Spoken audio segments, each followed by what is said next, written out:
सांसदगण और आज इस चिलचिलाती धूप में इतनी बड़ी संख्या में दोपहरी धूप में आए हुए सीमावर्ती 4 जिलों के मेरे प्यारे भाइयों, बहनों, माताओं, आप सभी को मेरा प्रणाम।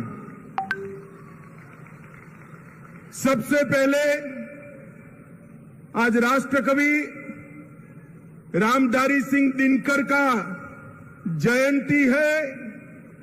मैं बड़े मन से उनको प्रणाम कर श्रद्धा सुमन देकर मेरी बात की शुरुआत करना चाहता हूं।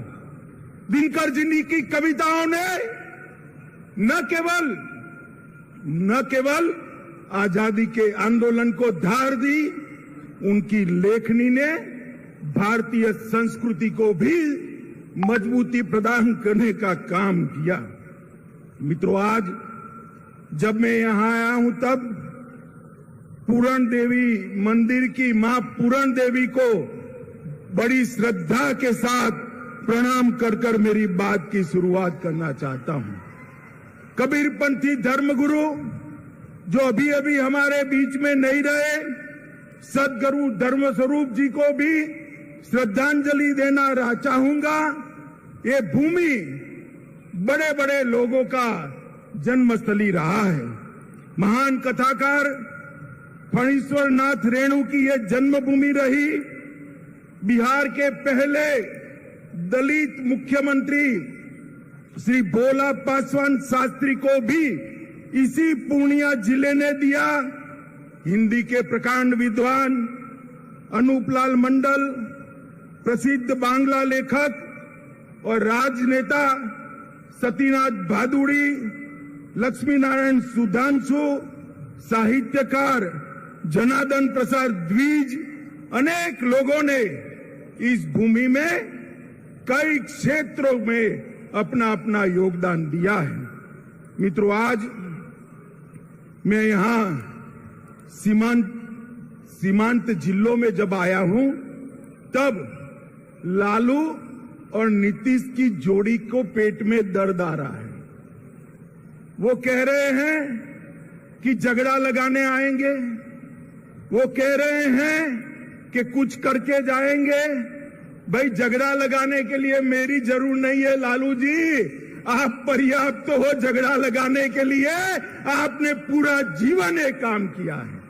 मगर मैं आज सीमावर्ती जिलों के 4 जिलों के मेरे भाइयों बहनों को ये जरूर कहने आया हूं कि जब लालू जी सरकार में जुड़ गए हैं और नीतीश जी लालू की गोदी में बैठे हैं, तब यहां जो डर का माहौल खड़ा हुआ है, मैं आपको कहने आया हूं, ये सीमावर्ती जिले हिंदुस्तान का हिस्सा है। किसी को डरने की जरूरत नहीं है। नरेंद्र मोदी सरकार है यहां पर, किसी को डरने की जरूरत नहीं है। मित्रों, इतने दूर दूर से जो भीड़ आई है, ये लालू नीतीश की सरकार के लिए चेतावनी का सिग्नल है। मित्रों, मैं विशेष कर इतनी बड़ी संख्या में जो माताएं बहनें आई हैं, उनको विशेष प्रणाम करना चाहता हूं। और इस उपस्थिति निश्चित रूप से हम सबका मनोबल बढ़ाएगी। बिहार की यह भूमि के खिलाफ ब्यूगल फूंकने की शुरुआत भी यही सीमावर्ती जिलों से, यही बिहार की भूमि से शुरुआत होगी। मित्रों, हम स्वार्थ और सत्ता की राजनीति की जगह सेवा और विकास की राजनीति के पक्षधर हैं। भारतीय जनता पार्टी ने कांग्रेस के खिलाफ जो यहां पर बिहार की भूमि पर से एक आंदोलन खड़ा हुआ था, कभी वो आंदोलन को छेड़ देने का काम, दगा देने का काम भारतीय जनता पार्टी ने नहीं किया था। मगर मुझे बड़ा अफसोस है, प्रधानमंत्री बनने के लिए नीतीश बाबू ने जो एंटी कांग्रेस राजनीति से जन्म लिया, इसकी पीठ में छुरा भोंककर आज आरजेडी और कांग्रेस की गोदी में बैठने का काम किया है। मित्रों, मैं आप सभी से पूछना चाहता हूं, इस प्रकार का सत्ता के स्वार्थ से दल बदल कर नीतीश बाबू प्रधानमंत्री बन सकते हैं क्या? अरे जोर से बोलिए, बन सकते हैं क्या? बिहार में सरकार चल सकती है क्या? सुन लीजिए नीतीश बाबू, कान खोल कर सुन लीजिए। आपने आपकी राजनीति की शुरुआत से ही एक के बाद एक कई लोगों के साथ यही किया है। सबसे पहले जनता पार्टी में देवीलाल गुट के साथ आप चले गए, उसके बाद लालू जी के साथ कपट किया। लालू जी, आप ध्यान रखिएगा, नीतीश बाबू कल आपको छोड़कर कांग्रेस की गोदी में बैठ जाएंगे और आप धरे के धरे रह जाओगे, किसी को मालूम नहीं पड़ेगा। लालू जी को छोड़ा, सबसे बड़ा धोखा नीतीश जी ने अगर दिया तो देश में प्रतिष्ठित समाजवादी नेता, राष्ट्रभक्त नेता जॉर्ज फर्नांडिस के साथ धोखा किया। जॉर्ज फर्नांडिस को उनके कंधे पे बैठकर समता पार्टी बनाई और जॉर्ज बाबू का जब स्वास्थ्य अच्छा नहीं रहा, तनिक देर भी नहीं लगाई, इनको हटाकर वो राष्ट्रीय अध्यक्ष बने। फिर शरद यादव जी के साथ धोखा किया, उसके बाद पहली बार भाजपा के साथ धोखा दिया, फिर जीतन राम मांझी को धोखा दिया, उसके बाद रामविलास पासवान के साथ कपट किया, उसके बाद लालू जी को फिर से धोखा देकर बीजेपी के साथ आए और अब फिर से प्रधानमंत्री बनने की लालसा में वो फिर से बीजेपी को धोखा देकर लालू जी के पास चले गए हैं। मित्रों, मैं आज इस विराट सभा से लालू जी और नीतीश जी दोनों को कहना चाहता हूं कि आप जो दल बदल कर रहे हो ना बार बार, वो धोखा किसी पार्टी के साथ नहीं, मोदी जी के साथ नहीं है। ये धोखा बिहार के जनादेश के साथ है, बिहार की जनता के साथ है। मुझे बताओ, सीमांत जिले वाले सभी लोग आपने जो वोट दिए थे, वो लालू जी के साथ जाने के लिए वोट दिए थे या मोदी जी के साथ जाने के लिए? जोर से बोलिए, मोदी जी के साथ जाने के लिए वोट दिया था ना? अब आएंगे, उन्होंने कहा है हम भी जाएंगे, तो हिसाब पूछना कि भाई वोट तो मोदी जी के नाम से लिया था, अब लालू के साथ पहुंचकर हमारी सलामती क्यों क्वेश्चन मार्क कर दी? आज सीमावर्ती जिलों में एक आशंका बनी हुई है। मैं सभी को कहने आया हूं, कोई डरिएगा नहीं। लालू नीतीश की जोड़ी भले आ गई, ऊपर नरेंद्र मोदी की सरकार है, किसी की हिम्मत नहीं है सीमावर्ती जिलों में मनमानी करने की। मित्रों, मोदी जी ने एक बड़प्पन दिखाया था, हमसे आधी सीटें आई थी, आधी सीटें। नीतीश बाबू आप आधे बनकर रह गए थे, फिर भी हमने बड़प्पन दिखाकर आपको मुख्यमंत्री बनाया था, क्योंकि मोदी जी ने वादा दिया था हम नीतीश बाबू के नेतृत्व में लड़ेंगे। मगर आप जैसे ही लोकसभा का चुनाव नजदीक आया, प्रधानमंत्री बनने के लिए कांग्रेस और लालू जी की गोदी में बैठ गए। आप क्या मानते हो, बिहार की जनता आपको जानती नहीं है? नीतीश बाबू 8 साल पहले की बात मैं याद कराना चाहता हूं। 14 में भी यही किया था। लोकसभा की 2 सीटें रह गई थी आपकी, कहीं के न रहे थे, न घर के रहे थे, न घाट के रहे थे। ये लोकसभा का चुनाव 24 का आने दो।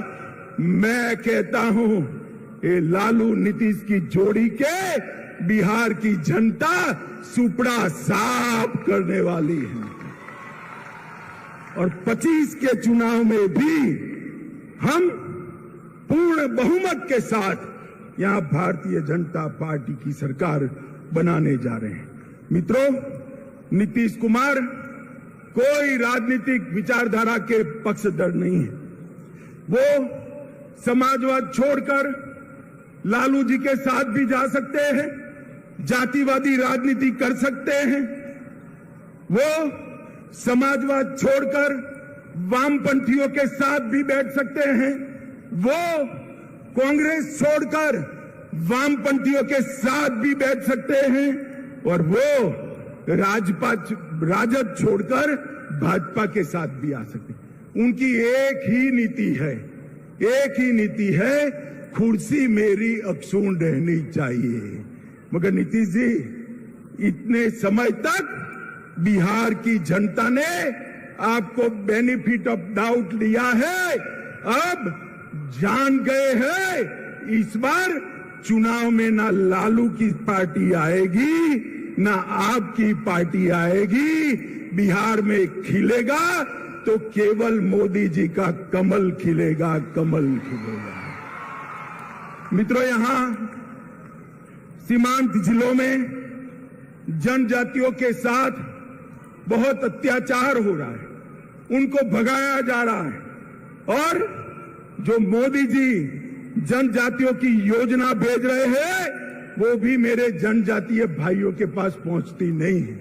मैं आज जनजाति भाइयों बहनों को कहने आया हूं कि मोदी जी ने संथाल के गरीब घर में जन्मी हुई द्रौपदी मुर्मू को राष्ट्रपति बनाकर देश भर के गरीबों का सम्मान करने का काम किया है, देश भर के गरीबों का।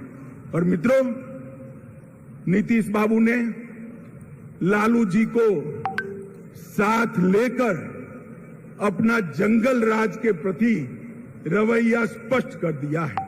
माताओं, भाइयों, बहनों, मुझे बताइए, आपको जंगल राज चाहिए क्या? जोर से बोलिए, चाहिए जंगल राज? फिर से फिरौती वाला राज चाहिए? फिर से अपहरण वाला राज चाहिए? फिर से जातीय हिंसा वाला राज चाहिए? मित्रों, जब लालू जी सरकार में है तो कौन उससे बचा सकता है? बैठते ही कहते हैं ना, पूत के लक्षण पालने में ही मालूम पड़ जाते हैं। जिस दिन शपथ हुआ उसी दिन से बिहार की कानून और व्यवस्था की स्थिति चरमरा गई है। और फिर नीतीश जी क्या कहते हैं? षड्यंत्र है। अरे नीतीश बाबू, कब तक गुमराह करोगे? षड्यंत्र है तो षड्यंत्र करने वाले को पकड़ते क्यों नहीं हो? कौन रोकता है?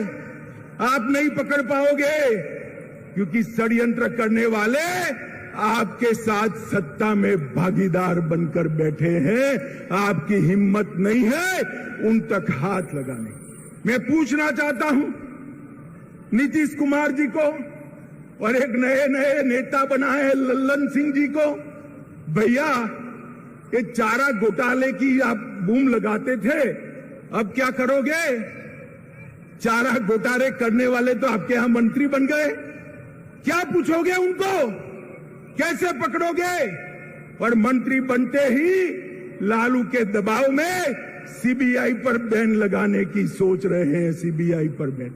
नीतीश जी, एक जमाना था आपने सीबीआई में पिटीशनें करवाई थी, आज लालू के भय से, सत्ता के मोह से आप फिर से सीबीआई की साथ जाने की जगह सीबीआई के खिलाफ बैठे हो।